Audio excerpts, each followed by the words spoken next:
世の中にある数ある都市伝説や気になる事象を紹介する諸説ありますのお時間です。いや、ちょっと待って。それ何？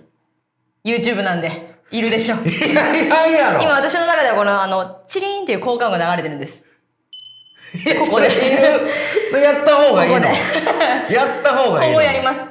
じゃあ俺もやらしてよ。一回やってみてください。どうやってんの？これはアイコンのあれをイメージして、右目にそっと三角を添えてください。やらせてください。お願いします。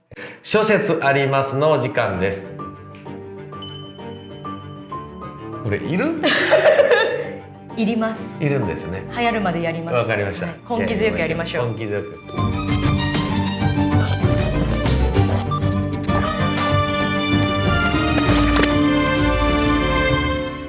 今日話していくのがですね、月にまつわる都市伝説。おお、月。月知ってますか？知ってるわ。なめんな。英語ではムーン。知ってるわ。フランス語ではリュヌ。リュヌ。ドイツ語でモンとね。モン。サンスクリット語でチャンドラ。チャンドラ。自分も知らなかったじゃないですか。オランダ語ではマー。いや、いいんです。あー、出たチリン。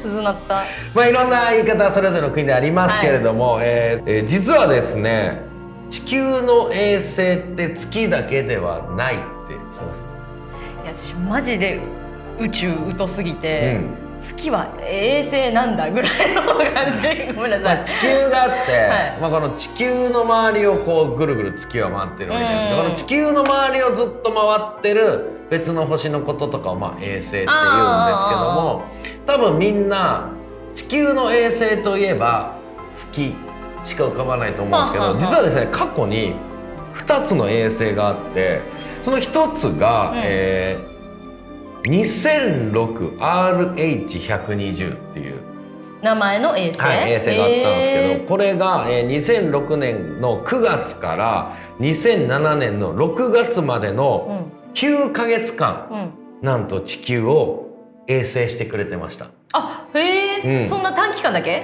短期間だけ、その間に地球を3周回ったらしくて、でこの第2の月は、直径が3メーターから6メーター。ちっちゃくない？めちゃくちゃちっちゃいです。で今後、今もういないんですけど、今後また2028年ぐらいには地球のその周回軌道付近に来て、また衛星してくれるかもなって言われてる。同じやつが？そうそう、また戻ってきて、回ってきてくれるかもなって言われてるっていうのが一つで、もう一個が 2020CD3 っていう、これもミニムーンって言われてまして、これが直径が約2メーター。ちっちゃすぎて、発見されたのが、名前にもある通り2020年なんですけど、気づいた時にはもう回り出して3年ぐらい経ってた。ずっといたんだ。あるもう3年前からっていう。君3年前からいたのっていう。あ、そう。小さすぎていたのっていうのもつかの間、もうどっか行きました。見つかったと同時に。そうなんですよ。だから実は月以外にもあるんですけれども、やっぱり地球の衛星といえば月、ずっと居続けてくれてるのが月なんですけども、そんな月に関する都市伝説っていうのはめちゃくちゃありまして、その中から今日少しだけ紹介するんですけども、一つ目がこちら。月には二足歩行するビーバーがいる。急にふざけすぎじゃない？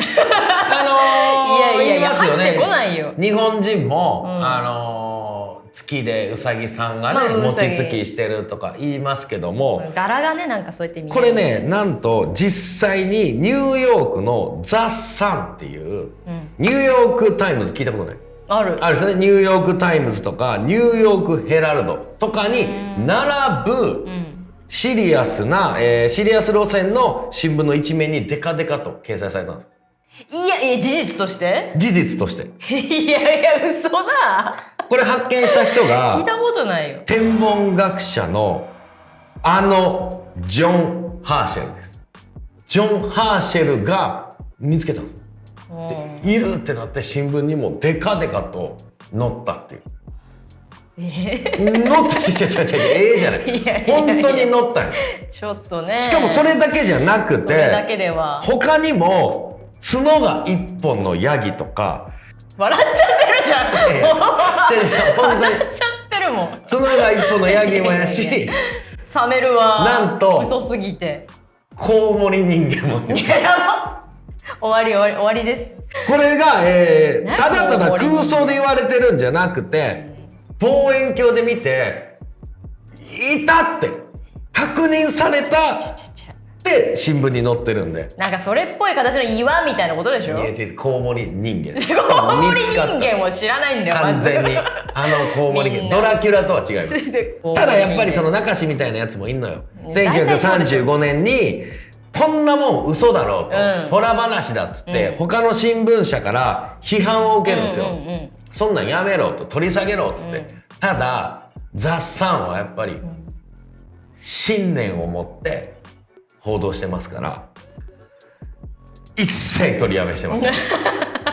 出しっぱなし。そうです。だから、確かにこの直立のビーバーがいるという証拠はないですけども、おいないの？ないというかそれをいや記事にはなったけどもその、確証するものはね今のところないかもしれないですけども、絶対にいないよねっていう証拠もない。そんな何言ってもいいじゃないですかもう。いやでも見つかってるわけですから。私が何言ってもいいじゃんもう。でも見つかってるわけですから。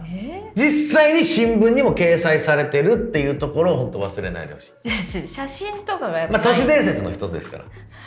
ただもう一個あってこれがなかなかすごい話で、月面着陸に隠されたプラン B とは。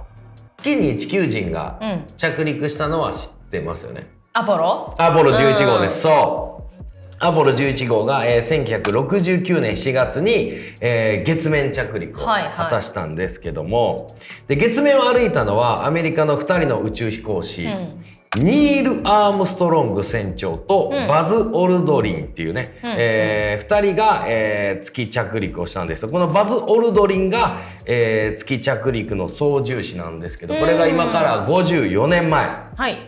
これ実は NASA のほとんどの人が失敗すると思ってたんですよ。それぐらいそもそも難しいことで、だけど当時の大統領のケネディ大統領が、当時の情勢もあって、ソ連よりも先にアメリカがこの月面着陸をしたいと。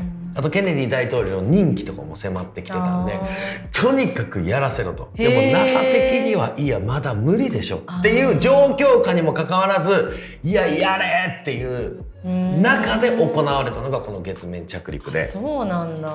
でもじゃあなんで成功したのかっていうことなんですけど、アポロ11号がこの月の軌道に入ってアームストロングとオルドリンの2名は着陸船イーグルっていうのに乗り換えるんです、このイーグルっていうので最終月に着陸するんですけども、実際にバーッと着陸しようかなっていう場所に行ってみたら、もう想定してなかったぐらい月面がボコボコなんですよ。でここに着陸する中でイーグルの足1本でも折れたら、もう帰れない。なのにボッコボコ。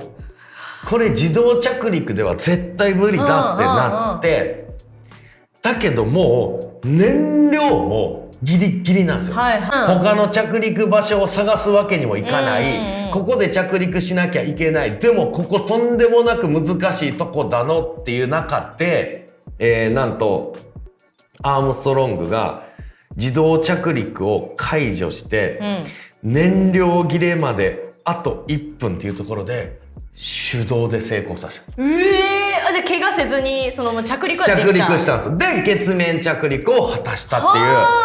アームストロングがめちゃくちゃ優秀だった結果見事成功したっていうことなんですけど、ここでプラン B っていうのが実は出てくるんですけど、うんうんうん。なんと最近 NASA の当時の文書が公開されたんです。はいはその中にプラン B っていう書面が見つかってまして、うんこのプラン B に書かれてたものがこういう文章です。い。うん2人の英雄ニール・アームストロングとバズ・オルドリンは帰還の望みがないことを知っているでしょう。しかし彼らの犠牲が人類の希望となることは確かです。わかります？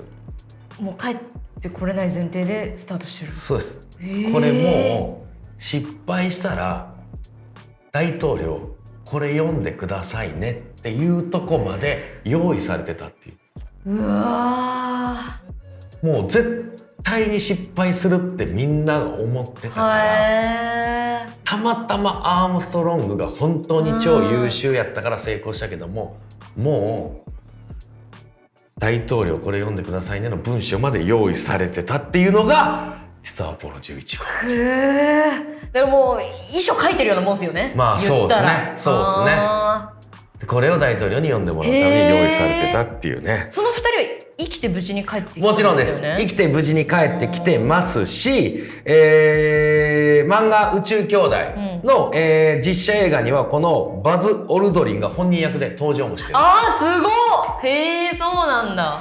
だからこの大成功の裏には実はこんなプラン B が用意されてたんですよと。そして月には二足歩行するビーバーがいるんです。それ何なんですか？まだまだ他にも、はい月に関する都市伝説は山ほどありますんで、はい。諸説あります。